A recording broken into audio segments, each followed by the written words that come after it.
Hello students, how are you all? Hope you all are fine.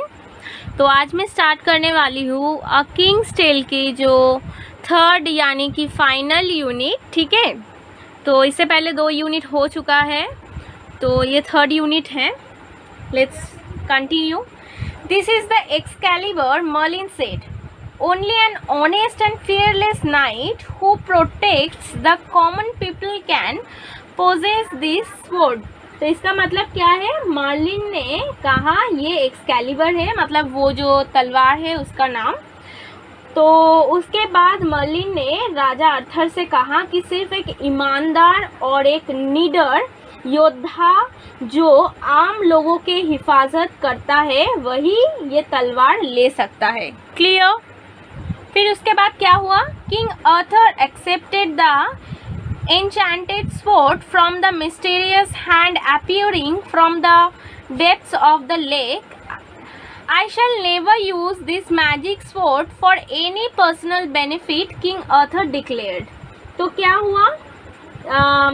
झील के गहराइयों से निकलने वाला जो रहस्यमयी हाथ से राजा ने वो जादुई तलवार को ले लिया, और जादुई तलवार को लेने के बाद राजा अर्थर ने ये ऐलान किया कि मैं ये तलवार के इस्तेमाल किसी भी ज़ाती फ़ायदे के लिए कभी नहीं करूँगा। ठीक है, ज़ाती फ़ायदे के लिए कभी नहीं करूँगा। ठीक है, फिर क्या हुआ?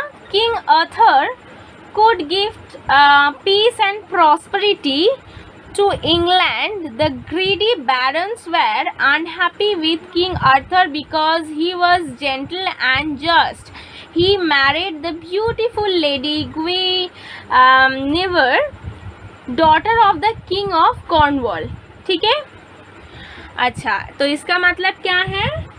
राजा आर्थर इंग्लैंड को अमन और खुशहाली तोहफा दे सकता था, लेकिन लालची नवाब लोग राजा आर्थर से एकदम नाखुश थे, क्योंकि राजा आर्थर एक बहुत ही शरीफ और एक इंसाफ करने वाला इंसान था।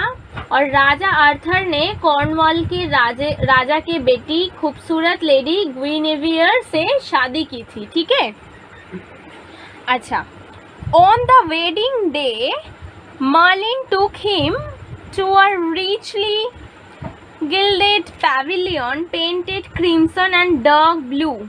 The floor was marbled. In the middle of the room was a huge round oak table, richly carved, capable of seating 50 people. ठीक है, तो उसके बाद क्या हुआ? शादी के दिन मर्लिन, ठीक है, राजा आर्थर को एक गहरे लाल और गहरे पूरा एकदम नीले रंग से रंगे हुए सुनहरे इमारत पे लेके गए। उस इमारत का जो फर्श था उसके ऊपर क्या था? मार्बल था, और कमरे के बीच में एक बड़ा सा गोल ओक की लकड़ी से बना हुआ टेबल था जो बहुत ही बेहतरीन तरीके से सजाया हुआ था और जिसे 50 लोगों की बैठने के लिए जगह थी। ठीक है, तो उसके बाद क्या हुआ? This was the famous round table around which gathered King Arthur's devoted knights. These knights promised that they would help the helpless, be gentle to the weak and to punish the wicked। तो क्या हुआ ना, ये मशहूर जो round table था जिसके चारों तरफ आर्थर के जानेसार योद्धा जमा होते थे, और इन योद्धा ने ये वादा किया था कि वो लोग बेसहारों की मदद करेंगे। ठीक है, मदद करेंगे, कमज़ोरों के साथ एकदम क्या होगा, नरमी से पेश आएंगे और बुरे लोगों को सज़ा देंगे। ठीक है, उसके बाद है to keep their vows the knights undertook countless hazardous adventures। The stories of their goodness and kindness spread throughout the country। तो उसके बाद क्या हुआ? अपने वादों को निभाने के लिए राजा आर्थर के जो जाबाजों ने, मतलब योद्धा ने, अनगिनत खतरनाक कारनामे अंजाने दिए, और उनकी अच्छाई और उनकी जो रहम दिल की जो कहानियाँ हैं वो पूरे देश में एकदम फैल गई थी। ठीक है, तो आज के लिए इतना तक है, इतना तक पढ़ाई हूँ, ठीक है।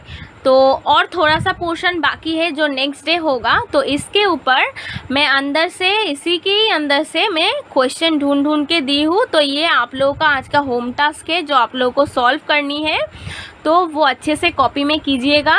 और स्टोरी अगर समझ में आ जाएगा तो आप लोग आसानी से वो ढूंढ पाएंगे, ठीक है। तो वो क्वेश्चन लेकर थोड़ा डिस्कस कर लेते हैं, ओके। अच्छा, क्वेश्चन क्या है, write T for true and F for false once and give supporting sentences. ये भी ट्रू फॉल्स है, तो ट्रू फॉल्स में कौन सा ट्रू है सेंटेंस ये आप लोगों को पढ़ के समझना है, और कौन सा फॉल्स है वो भी समझना है।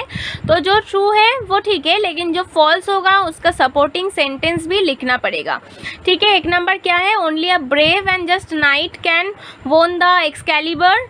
सेकेंड है, King Arthur married a daughter of a knight of his kingdom. And third है, on the wedding day Arthur sat before round table with 50 knights, ठीक है।